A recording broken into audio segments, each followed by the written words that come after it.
අපි හැමෝම කැමති අපි කොහේ හරි තැනකට ගියපුවාම අපි වැදගත් කියලා පෙන්නන්න. නැද්ද බොරුද කතාව? ඉතින් කොහොමද සුබ දවසක් වේවා. අපි අන්තිමටම කරපු වීඩියෝ එකේදී මම ඔයාලට කිව්වා මතකද? අපි කොහොමද අපේ සපත්තු අපි පළදින ෂූස් වලින් අපි අඳින ඇඳුම් වලින් කොහොමද අපේ පර්සනැලිටි එක හැදෙන්නේ කියලා මතකද? මම මේ ඊගා වීඩියෝ එක කරනවා කිව්වා. මතක නැත්තම් මම ඩිස්ක්‍රිප්ෂන් එකේ link එක දාන්නම් අපේ කලින් වීඩියෝ එකේ. ඒ වීඩියෝ එක බලන්න බැලුවෙන් පස්සේ අයි මම මෙහෙම කියන්නේ කියලා තේරෙයි. ඒ වීඩියෝ එක අනිවාර්යෙන් බලන්න මේකේ කියන්නේ තමයි වැදගත් කාරණයක්. හරි මාතෘකාවට යන්න. දැන් ඔයාලා හිතන්නකෝ ඔයා යනවා පන්සල්. නැත්නම් ඔයාලගේ මොන හරි පූජනීය ස්ථානයකට යනවා. ඔය පූජනීය ස්ථානට ඔයාලා ගියාකද ස්කින් එකක් ඇඳලා ෂෝට් එකක් ඇඳලා යන්න පුළුවන් බෑ. හැබැයි සමහර කට්ටිය වන්දනාව යනවා ට්‍රිප්ස් යනවා. ගිහිල්ලා යම් කිසි පූජායතනයකට යන්න යනවා. ඒ යද්දී ඇඳන් යන ඇඳුම් දැක්කම අපිටම හරි දුකක් හිතෙනවා. මේව උගන්වන්නේ සාමාන්‍ය 2 වසරේ 3 වසරේ විතර වගේ නන්නේ. ඒ කියන්නේ මේ මිනිස්සු ඉස්කෝලේ ගියේ නැද්ද කියලා හිතනවා. නැත්නම් උගන්වන්නේ එක්ක ඒ පීරියඩ් එක 2 වසරේ 3 වසරේදීම කට් කරලාද කියලා හිතන තරම් දුකක් දැනෙනවා. ඇයි මිනිස්සු මේ තරම් මේ සමුගේ මොලේ පාවිච්චි කරලා තැනට සුදුසු විදිහට ඇඳුම් මදින්නේ නැත්තේ? ඒ සරලම උදාහරණයක්. ඒතකොට ඔයාලට මතක් වෙයි තව තව උදාහරණ.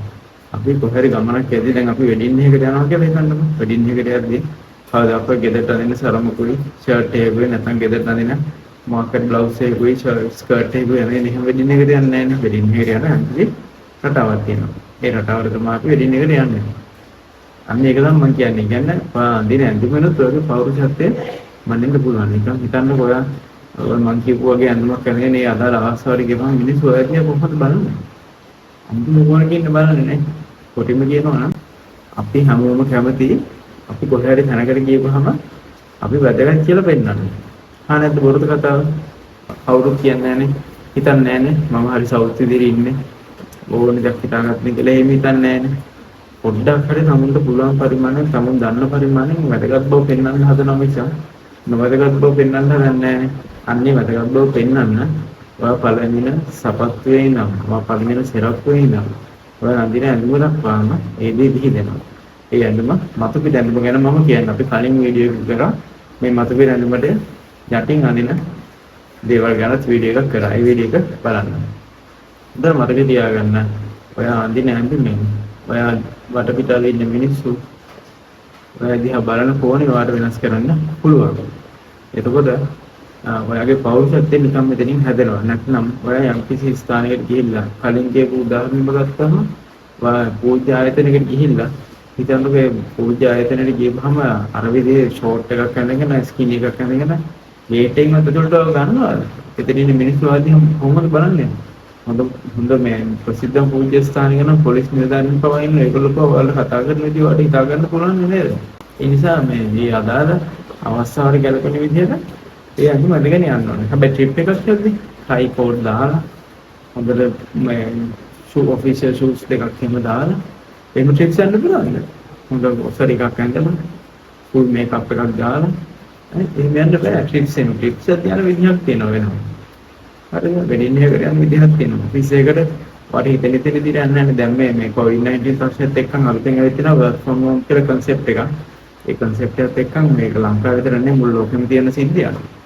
ගොඩක් ඔෆිස් වල අර ඔෆිෂියල් සූට් එක අඳින්නේ නැහැ. ඒගොල්ලෝ හිතන මාටි කැෂුවල් සූට් එක ගන්න තමයි ඒගොල්ලෝ ඔෆිස් ගියත් සතියට එක දවසක් මාසෙකට එකවතාවක් තමයි ඔෆිස් යන්නේ ගියන් normal ස්ලිපර්ස් එකක් දා ගන්නවා ඩෙනිම් එක ඇඳලා ටී-ෂර්ට් එක ඇඳලා තමයි යන්නේ. මම නම් කියන්නේ ආයතනට යනවා නම් වගේ රැකියා ස්ථානට යනවා නම් වගේ ව්‍යාපාරික ස්ථානට යනවා නම් මේ සුදුසු ඇඳුමින් යන්න. ඒ සුදුසු ඇඳුමින් ගියවහම ලස්සන කොණ්ඩේ හදාගෙන ලස්සනට ඇඳලා හොඳ පිළිවෙලට යනවා. මොන ජොබ් එකක් කරා ඒ විදිහටම යන්න. ඔයාලට එයාපෝට් එකට ගිය වෙලාවක තේරෙයි එතන ඉන්න සාමාන්‍ය සේවකයා කියලා කියන්නේ සාමාන්‍ය සේවකයා කියන්නේ අපි කියන්නේ මේ දැන් එයාපෝට් එකේ ඉන්නවනේ ඔතන දෙනවනේ මේ ලංකාවේ මිනිස්සු වගේම විදේශ රටවල මිනිස්සුත් එනවනේ. ඒකට පරිසරය ලස්සනට තියෙනවා. ඒ ලස්සනට තියාගන්න විතර මෙතන ක්ලීන් කරන කණ්ඩායමක් ඉන්නවා. ඒ ටීම් එක නැත්නම් එයාපෝට් එකේ සුන්දර බව ලස්සන බව නැති වෙලා යනවා.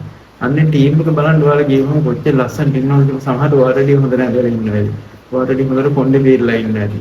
ඔයාලටදී හොඳට යා සැරසිලා ඉන්නවන්න පුළුවන්. අන්න ඒ වගේ වෙන්න. ස්මාර්ට් වෙන්න. හරිද? මෙන්න මේ කාරණේ.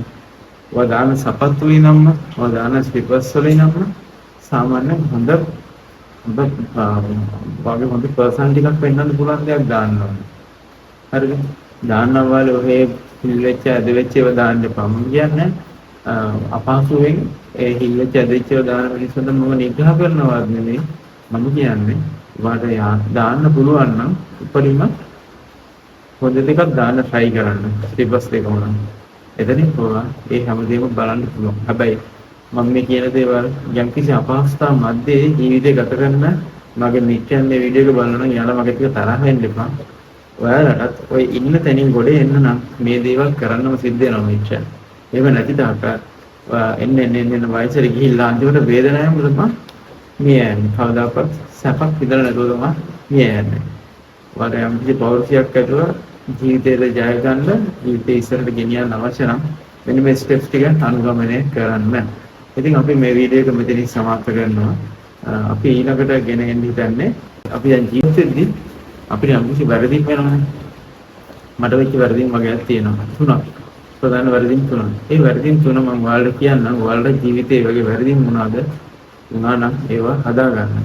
ඒ කියන්නේ කෙනෙකුගේ ජීවිතේ වෙච්ච වැරදින් හෝ වේවා සමුත වෙච්ච වැරදින් හෝ වේවා ඒ සියලුම දේවල් එකතු කරගෙන ගමන යන්න පුළුවන් නම් ඒක තමයි සාර්ථක ගමන වෙන්නේ. එහෙනම් අපි අද වීඩියෝ එකකින් හම්බ වෙමු. අපිට ඊළඟ වීඩියෝ එකකින් හම්බ වෙන එක මේ channel එක subscribe කරගන්න නැති මිත්‍රයෙක් නම් මේ වීඩියෝ එක බලන්නේ. ඔයා අනිවාර්යෙන් channel එක subscribe කරන් යන්න. bell icon එක තියෙනවා. bell icon එක click කරන් යන්න ඊට පස්සේ එහෙනම් ඔයාලා කරමු සුබ දවසක් වේවා. ජය වේවා.